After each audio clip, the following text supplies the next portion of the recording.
Good morning student, सभी लोग का स्वागत है हमारे इस चैनल पे। जैसा कि आज आई हमारी का अगला क्लास है। पिछले क्लास में हमारी 2 चैप्टर कंप्लीट हो चुके हैं आई हमारी के। तो आप लोग सारे क्लास करते रहिए। देखिए जो क्लास आप लोग देख रहे हैं पीछे प्लेलिस्ट उसकी बनी हुई है। आप लोग यूट्यूब चैनल पे जैसे ही जाएंगे सारे सब्जेक्ट की प्लेलिस्ट बनी है, उस प्लेलिस्ट में आप जाइएगा तो सारे क्लास आपको मिल जाएंगे। तो सारे क्लास करते रहिए। अगर आपको पसंद है तो शेयर करते रहिए, सब्सक्राइब कर दीजिए। देखिए आज का चैप्टर जो हमारा है वह है कि वैद्युत उपकरणों का निवारण, सॉरी यहाँ पे निवारण मैंने लिख दिया है, वो निवारक है। ऐसा ना कि निवारण आपको समझ में आए, ये निवारक है ऐसा।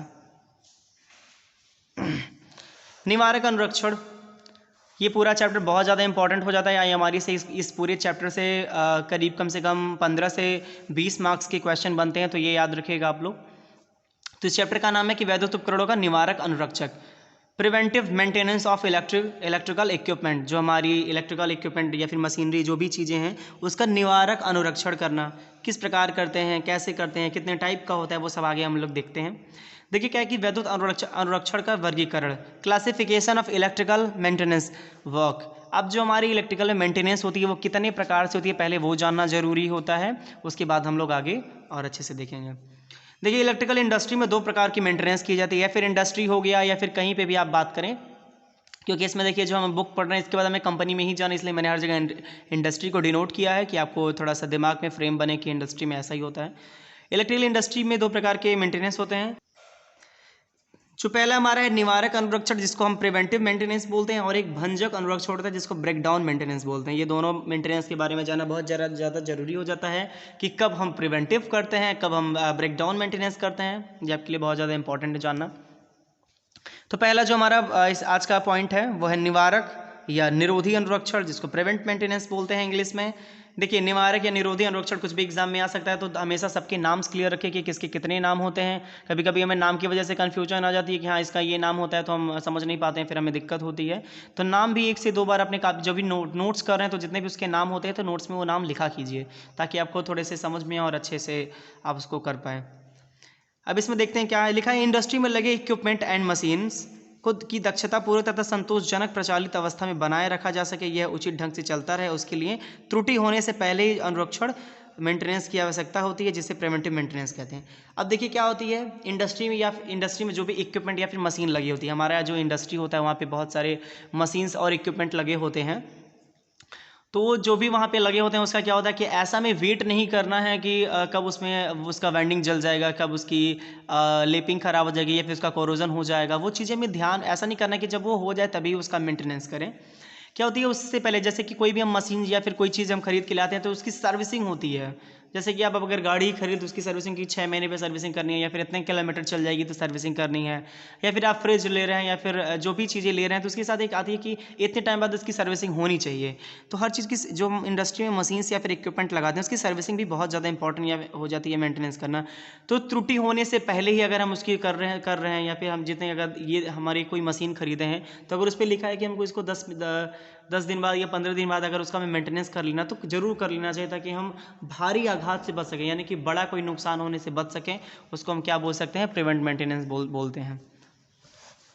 अब देखिए प्रिवेंट मेंटेनेंस का क्या, प्रिवेंट मेंटेनेंस के में कुछ बिंदु इंपॉर्टेंट है, जिसको देख लेते हैं कौन कौन से बिंदु इंपॉर्टेंट हैं। 2 बिंदु इसके लिए मैंने लिखा है जो बहुत इंपॉर्टेंट है, वो लिखा है मैंने, और आप लोग इसको पढ़ेंगे तो और अच्छे से समझ में आएगा। तो अगर नोट्स का स्क्रीनशॉट लेना चाहे तो ले सकते हैं, वरना PDF आपको मिल जाएगा। इक्विपमेंट एंड मशीन में समय समय पर जांच करना और छोटे छोटे दोषों को तुरंत दूर करना, ताकि ब्रेकडाउन व मूल्यह्रास से बचा जा सके। यानी कि अगर हमारे जो इक्विपमेंट और जो मशीन हमारे पास है उसको क्या करना है, हमें समय समय पे उसके जो छोटे छोटे दोष हैं, यानी कि जैसा कि अगर हमें पता चले उस पर कोरोजन हो रहा है तो उसकी पेंटिंग करवा दी जाए, या फिर अगर उसके वायर का इंसुलेशन खराब हो रहा है तो उस पर टैपिंग कर दी जाए, या फिर उसके इंसुलेशन को बदल दिया जाए। तो छोटी छोटी चीज़ों को हम क्या करते हैं, उसको अच्छे से हम इस टाइम से अगर हम करते रहेंगे तो उसमें बड़ा यानी कि ब्रेकडाउन यानी भंजक नहीं हो सकता, यानी कि उसमें कोई बहुत बड़ा त्रुटि या फिर बहुत बड़ा कोई नुकसान नहीं हो सकता है। और अगर बड़ा नुकसान होता है तो हमें कॉस्ट की भी प्रॉब्लम, बड़ा नुकसान आएगा तो उसके पार्ट्स को बदलना पड़ता है। तो वो सारी चीज़ें क्या होती है, कॉस्ट हमारी अधिक लगेगी। इसलिए क्या कर सकते हैं, पहला पॉइंट ही हम समझ सकते हैं कि समय समय पर अगर हम छोटे छोटे दोषों को दूर करेंगे ताकि बड़ा हमारा कोई नुकसान ना हो सके और बड़े पैसे से बचा जा सके, तो वो हमारा क्या हो जाएगा, पहला पॉइंट हो जाएगा। दूसरा पॉइंट हमारा क्या है, इक्विपमेंट का निवारण के लिए नियोजित निरीक्षण तथा इफेक्टिव रिपेयरिंग, ताकि इक्विपमेंट अगली टेस्टिंग या रिपेयरिंग तक चल सके। अगला पॉइंट हमारा है कि प्री टेस्टिंग, यानी प्री टेस्टिंग का मतलब क्या, हम टाइम से अगर हमें बोला गया कि 1 महीने में टेस्ट करना है तो थोड़ा सा हम 1-2 दिन पहले ही कर लेंगे ताकि कोई उसमें मतलब ब्रेकडाउन ना हो या फिर कोई प्रॉब्लम ना हो, ताकि अगले रिपेयरिंग या टेस्टिंग तक वो अच्छे से चलता रहे। तो ये दोनों पॉइंट आपको बहुत याद रखने वाली बात है, या फिर दिमाग में बैठा लीजिए कि हाँ ये चीज़ें ऐसे ही होती हैं। अब अगला जो हमारा पॉइंट है वो देख रहे हैं निवारक अनुरक्षण के प्रकार, कितने टाइप का हमारा होता है कि प्रिवेंटिव मेंटेनेंस कितने प्रकार का होता है। तो जो हमारा प्रिवेंटिव मेंटेनेंस होता है वो 2 प्रकार का होता है। जो एक पहला है कि हमारा सामान्य अनुरक्षण, दूसरा है ओवरऑल अनुरक्षण, जिसको सामान्य अनुरक्षण को अंग्रेजी में रूटीन मेंटेनेंस बोलते हैं, ओवरऑल अनुरक्षण को अंग्रेजी में ओवरऑल मेंटेनेंस बोलते हैं। अब देखते हैं कि ये दोनों क्या हैं, क्योंकि ये दोनों हमारी निवारक अनुरक्षण के अंतर्गत आते हैं। पहला इसमें हमारा है सामान्य अनुरक्षण, जब कम से कम कार्य द्वारा इक्विपमेंट और मशीन को ठीक किया जा सके वो रूटीन मेंटेनेंस कहलाता है। कम से कम कार्य द्वारा मतलब 2-4 मिनट हमें लगे कि हाँ ठीक है उसकी इंसुलेशन खराब है तो टैप कर लें, या फिर कहीं पे कटा हुआ है तो उसको देख लें, अगर वायर कहीं पे कट रहा है, या फिर हमारी अगर जो हमने उसकी पूरी अर्थिंग की है या फिर जो भी बाइंडिंग किया है उसको अच्छे से एक बार चेक करते रहेंगे तो क्या छोटा मोटा टाइम लगेगा लेकिन हमारा बड़े ब्रेकडाउन से बचा जा सकता है। अब देख लेते हैं जो हमारा सामान्य अनुरक्षण उसके वर्क क्या है, वर्किंग ऑफ रूटीन मेंटेनेंस के क्या क्या हमारे वर्क हैं उसको एक बार देख लेते हैं। पावर ट्रांसफार्मर के पार्ट्स जैसे कैप तथा बूसिंग की सफाई करना डेली क्या करनी चाहिए, डेली अगर आप डेली टाइम है तो डेली कर लेना चाहिए, फिर 2-4 दिन पे क्या करनी चाहिए, ट्रांसफार्मर के जो भी पार्ट्स हैं जैसे बूसिंग है, कैप है या फिर उसका बाहरी भाग है उसको साफ़ करते रहना चाहिए, ऑयलिंग करते रहना चाहिए ताकि क्या होगा उसमें पावर ट्रांसफार्मर कोई दिक्कत ना हो।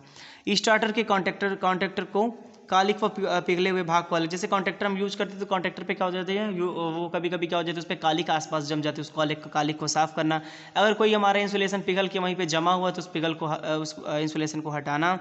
मोटर की बेयरिंग की धुलाई तथा सफाई एवं उसका लिब्रिकेशन, मोटर की हमेशा बेयरिंग की धुलाई करती रहनी चाहिए, उसकी सफाई करती रहनी चाहिए, जिसमें डस्ट कभी कभी हो जाता है, उसमें क्या उसके आसपास क्या हो जाती है कि कभी कभी गंदगी ज़्यादा भर जाती है, उसको साफ़ करते रहना चाहिए। और उसका लुब्रिकेशन यानी कि स्नेहक यूज करके हमेशा लुब्रिकेशन बनाए रखना चाहिए ताकि बेयरिंग अच्छे से चले, आवाज़ ना करे, तो ये सब ध्यान रखना चाहिए।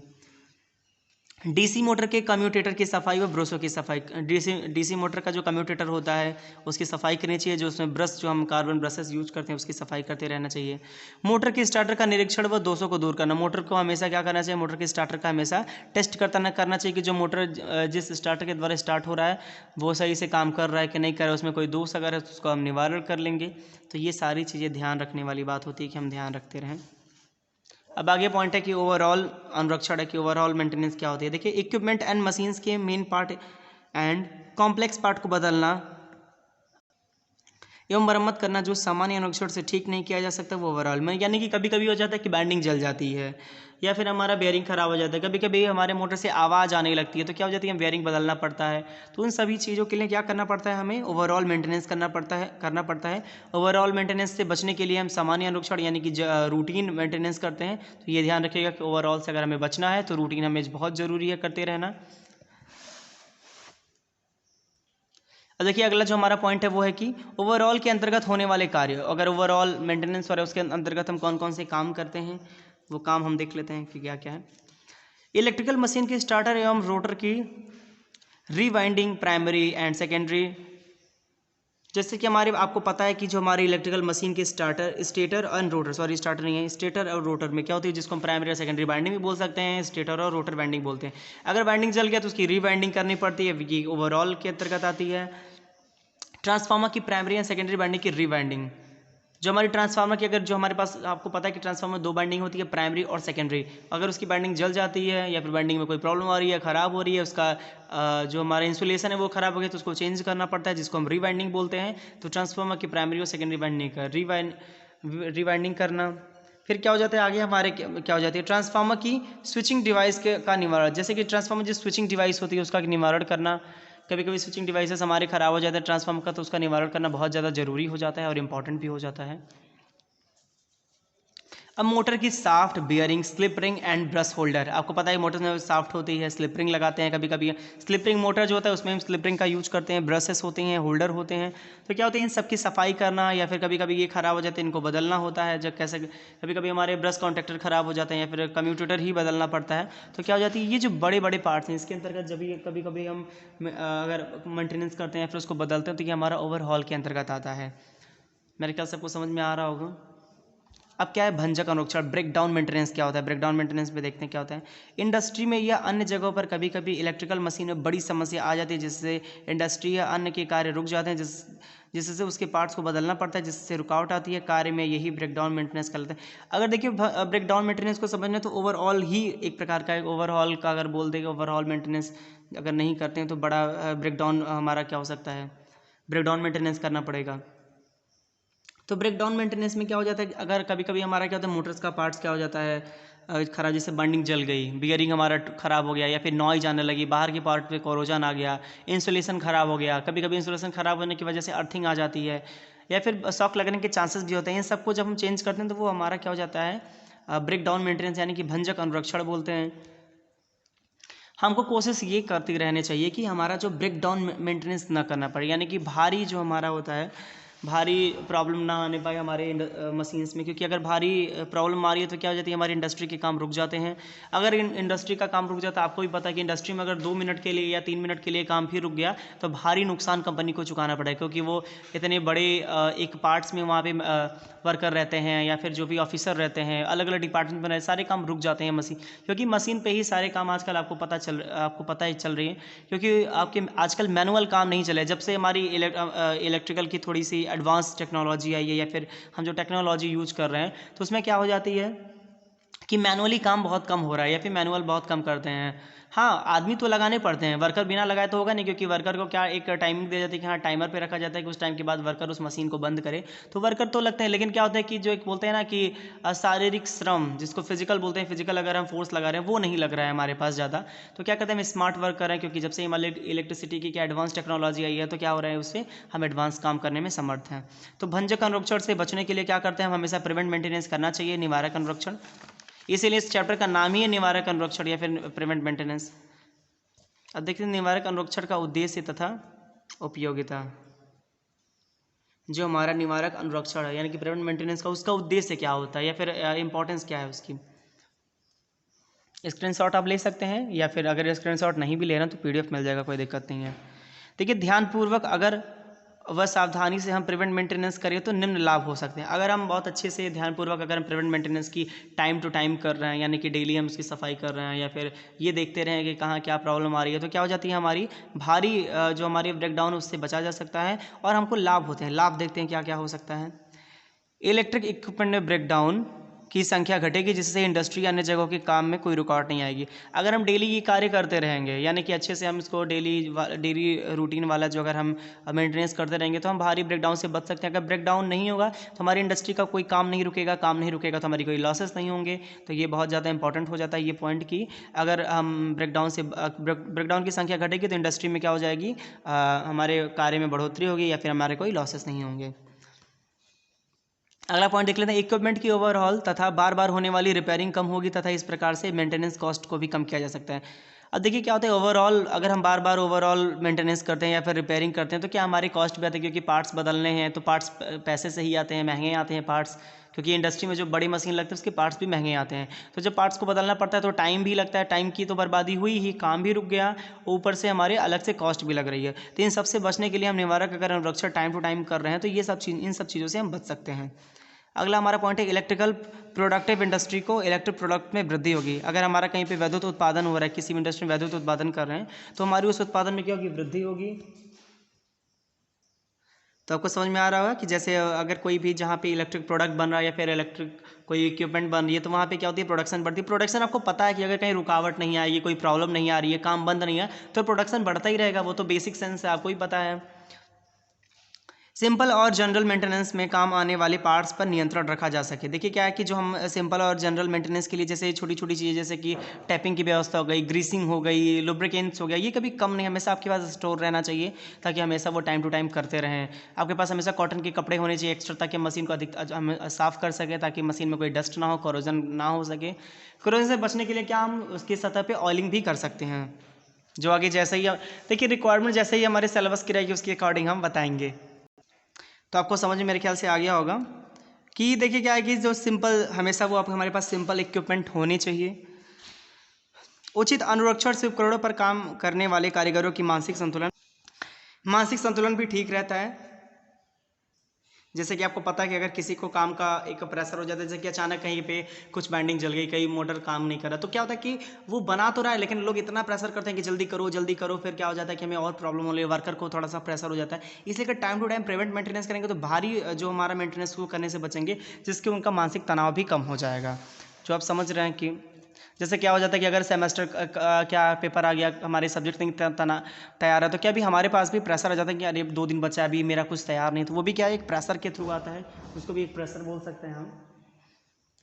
देखिए अगला जो हमारा पॉइंट है, अगला क्या है, निवारक अनुक्षण कार्यक्रम की सफलता, सक्सेस ऑफ प्रिवेंट मेंटेनेंस, कि कैसे उसको सफल बना सकते हैं, फिर उसकी सफलताएं क्या क्या हो सकती हैं, तो इसके बारे में एक पॉइंट आप देख सकते हैं क्या क्या लिखा है। इस अनुक्षण यानी कि प्रिवेंट मेंटेनेंस को सफल व सुचारू रूप से बनाने व चलाने के लिए निम्न बातों का ध्यान रखें, यानी कि उसको अच्छे से सुचारू रूप से चलाने के लिए और वो सफलतापूर्वक कार्य करे, उसके लिए कुछ हमें कुछ पॉइंट्स है जिसको देख लीजिए। वो थोड़ा सा देखिए, इसमें कुछ हमने ऐसा नहीं लिखा है कि बहुत बड़ा कुछ कहानी लिखा है, थियरी लिखा है ताकि आप बोर हो, एक एग्जैक्ट पॉइंट ही लिखा है ताकि आपको समझ में आए, वो रटने और जो पूरा लिखा जाता है वो कहानी से आप बचें, तो कहानी उतना लिखने की ज़रूरत नहीं, कुछ पॉइंट्स हैं, पॉइंट्स को दिमाग में रखते रहिएगा, कहानी पढ़ने की ज़रूरत नहीं है आपको क्योंकि थियरी सब्जेक्ट में हम बोर तभी होते हैं जब हम कहानी पढ़ने लगते हैं या कहानी लिखने लगते हैं। तो देखिए इसमें क्या है, पहला पॉइंट है मेंटेनेंस डिपार्टमेंट में ट्रेंड वर्कर का चुनाव।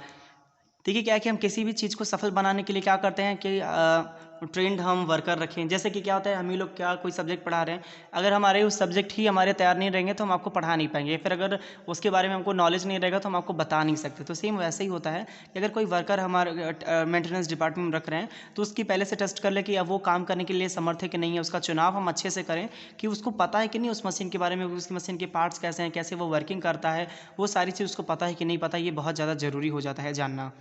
दूसरा पॉइंट है समय समय पर उनके मशीन इक्विपमेंट की मेंटेनेंस एंड रिपेयर की ट्रेनिंग देना। समय समय मतलब कि जो भी वहाँ पे इक्विपमेंट और मशीन्स लगे हैं उसके बारे में ट्रेनिंग देना कि हाँ ठीक है इसके ये पार्ट्स हैं। कभी कभी एडवांस मशीन आ जाती है जिसके बारे में क्या होती है वर्कर को पता नहीं होती है, तो उसके बारे में उनको ट्रेंड करना, उसके बारे में उनको बताना कि कैसे वो काम कर सके, या फिर उनको मैनुअल देना, ये बहुत ज़्यादा ज़रूरी हो जाता है।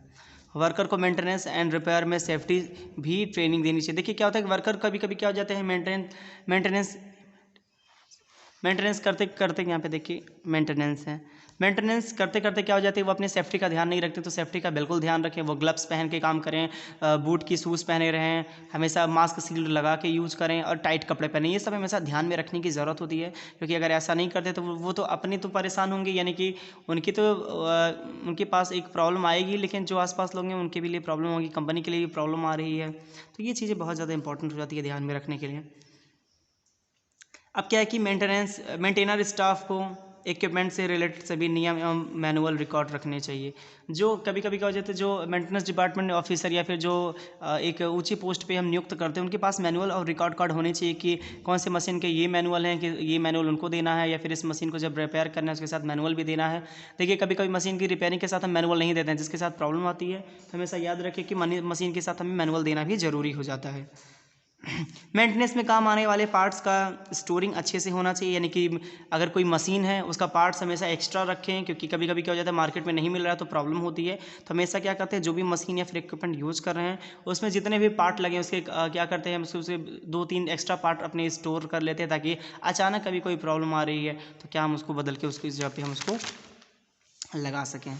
अब अगला पॉइंट है, कुछ पॉइंट्स और हैं जिसको हम देख लेते हैं कि तीव्र अनुरक्षण कार्यक्रम क्या होती है। तीव्र अनुरक्षण कार्यक्रम का महत्व क्या है, सिग्निफिकेंस बोले या फिर रैपिड मेंटेनेंस क्या होती है। तीव्र अनुरक्षण बहुत ज़्यादा इंपॉर्टेंट हो जाता है किसी चीज़ के लिए। देखिए क्या है, विद्युत की सतत सप्लाई बनाए रखने के लिए तथा इलेक्ट्रिकल इक्विपमेंट के रिपेयरिंग के समय को कम करने का एक कारगर उपाय है, यही तीव्र अनुरक्षण कहलाता है। कभी कभी क्या हो जाती है कि हमारे पास बहुत टाइम कम होता है और कम टाइम में हमें क्या करना रहता है कि मशीन्स को सही करना है, या फिर हमारे पास प्रेशर होता है कि हमारे इंडस्ट्री का काम रुक गया है, तो क्या हो जाता है कि उसको हमें सही से देखना होता है, सही जल्दी काम करवाना होता है, उसी को हम तीव्र अनुरक्षण कहते हैं। रैपिड मेंटेनेंस जैसे बोलते हैं ना, रैपिड फायर, मतलब आपको फास्ट में बोलना है, या फिर कोई आपको एक लाइन दे दी जाती है या फिर कोई टॉपिक दे दिया जाता है, बोल जाता है रैपिड फायर की तरह बोलिए, तो क्या हो जाती है आप उसको बहुत अच्छे से एक्सप्लेन करते हैं, फिर तेज़ी से बोलते हैं, उसको रैपिड फायर बोलते हैं। तो नाम से ही क्लियर कि तीव्र मतलब कि क्या, बहुत जल्दी। तीव्र अनुरक्षण यानी कि जो कम समय में हो सके वो मेंटेनेंस, उसे हम तीव्र अनुरक्षण या फिर मेंटेनेंस बोल सकते हैं। इसकी कुछ विधियां नहीं बोल सकते हैं, कुछ पॉइंट है, लेकिन विधियों की तरह ही आप एग्जाम में लिख सकते हैं। अगर कभी आ गया कि तीव्र अनुरक्षण की विधियां बताई तो ये विधियों में भी लिख सकते हैं, और अगर आपको पॉइंट्स बना के लिखना तो पॉइंट बना के लिख सकते हैं, तो वो सबसे अच्छी बात है। देखिए क्या कि पहला पॉइंट है मरम्मत कार्य को कम से कम मरम्मत कार्य जो है उसको कम से कम समय में करने के लिए इन बातों का ध्यान रखें ताकि हमारे टाइम कम लगे, हमारे जो इंडस्ट्री में काम वो रुके ना, लगातार चलते रहें ताकि प्रोडक्ट अधिक से अधिक बन सकें और हमारी कंपनी देखिए हमारी जिस कंपनी में काम कर रहे हैं या फिर जो जहाँ पे भी हम काम कर रहे हैं, अगर वहाँ का प्रॉफिट होगा तभी हमारा प्रॉफिट होगा। अगर कंपनी लॉस में जा रही है तो वह क्या करती है, वर्कर को निकालने लगती है या फिर वहाँ पर क्या करने लगती है, सैलरी को कम करने लगती है। तो क्या हो जाती है, हमें हमेशा कोशिश करनी चाहिए कि जितने काम है उसको हम अच्छे से करें ताकि हमारे जो कंपनी है वो प्रॉफिट में जाएगी। कंपनी जैसे ही प्रॉफिट में जाएगी, ताकि अगर हमारे काम अच्छे रहेंगे या फिर जितने हमें एक दिन का वर्कलोड मिल रहा है वर्कलोड को अच्छे से करेंगे तो क्या होगा, हमारी प्रमोशन होने के लिए चांसेस होते हैं।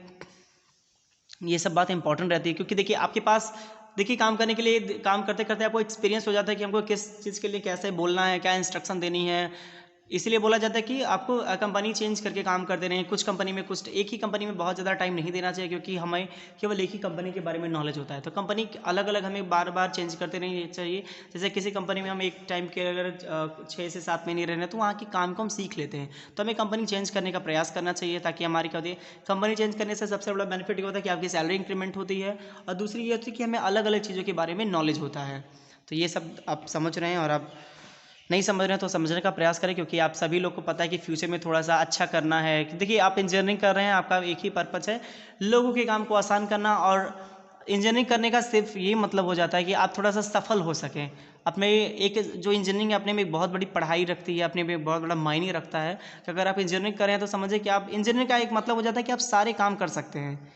आप बोलते किसी को बोलते हैं ना कि जैसे कि कोई अगर बच्चा कुछ बना रहा है या फिर कहीं कुछ खराब हो तो बोलते हैं ना कि बहुत इंजीनियर बन रहे हैं। तो इंजीनियर वर्ड ही क्या हो जाता है, इंजीनियर का मतलब आप सब काम कर सकते हैं। आप इलेक्ट्रिकल भी काम कर सकते हैं, मैकेनिकल काम कर सकते हैं, आप सिविल काम कर सकते हैं।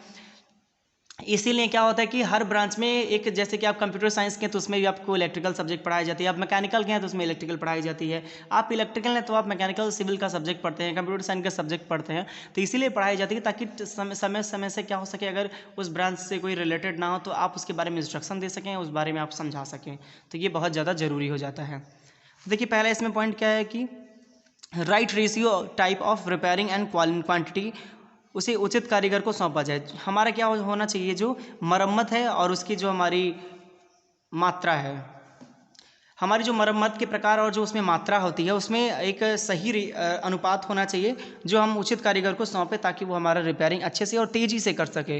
ये पॉइंट बहुत इंपॉर्टेंट रहती है। अब देखिए अगला पॉइंट है रिपेयरिंग स्टार्ट करने से पहले मशीन में बदलने वाले संभावित आवश्यक कल पुर्जों को स्टोर कर लेना चाहिए। कभी कभी मशीन में क्या हो जाती है कि हम जो मशीन कभी कभी खोलते हैं या फिर मशीन में कोई प्रॉब्लम आ गई तो उसको फिर पहले खोल लेते हैं, फिर पुर्जे को लाने जाते हैं। तो ऐसा नहीं करना है, हम मशीन को जहाँ पे भी बनाने के लिए रख रहे हैं तो वहाँ पे सारे पार्ट्स, इक्विपमेंट या फिर जो भी जिससे हम उस मशीन को खोलेंगे, जैसे बनाएंगे, वो सारी चीज़ अपने पास में रखेंगे ताकि जल्दी से फटाफट वो हम कर सके। अगला बात है बेल्डिंग, खरा तथा ढलाई आदि कार्यों के लिए संस्थापन की विभिन्न वर्कशॉप को उपयुक्त आदेश दिया जाना चाहिए। देखिए क्या है कि हम अगर बेल्डिंग कहीं पे काम कर रहे हैं, खराद है, ढलाई, ये सारे काम हो रहे हैं तो वहाँ पे हमें क्या हमेशा वर्कशॉप में एक मैनुअल कर देना चाहिए या फिर एक रिकॉर्ड फाइल रख देनी चाहिए जिससे उनको पता चल सके कि हमें काम कैसे करना है या फिर कैसे हमको अच्छे से उसको करवा सकते हैं। वो थोड़ा सा इंपॉर्टेंट बन जाता है। अब कुछ पॉइंट और हैं, थोड़े से अधिक नहीं है आज के लिए।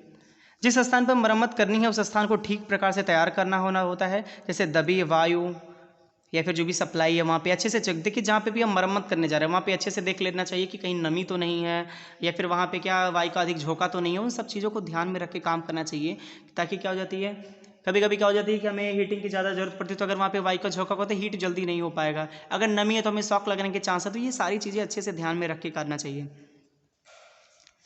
रिपेयरिंग किए जाने वाले इक्विपमेंट से संबंधित मैनुअल, इक्विपमेंट से होने वाले फॉल्ट डिटेल रखने चाहिए। देखिए कभी कभी क्या हो जाता है कि हमारे पास डिटेल्स ही नहीं रहती है, फिर मैनुअल नहीं रहता उस मशीन के बारे में, तो और दिक्कत होती है कि हाँ इस मैनुअल में क्या कौन से पार्ट्स हैं, कैसे काम करते हैं, उसके बारे में हमें एक डिटेल रखना चाहिए मैनुअल, और एक लिस्ट भी होनी चाहिए ताकि हम उसको क्लियर से देख पाएँ कि हमें मेंटेनेंस कैसे करना है।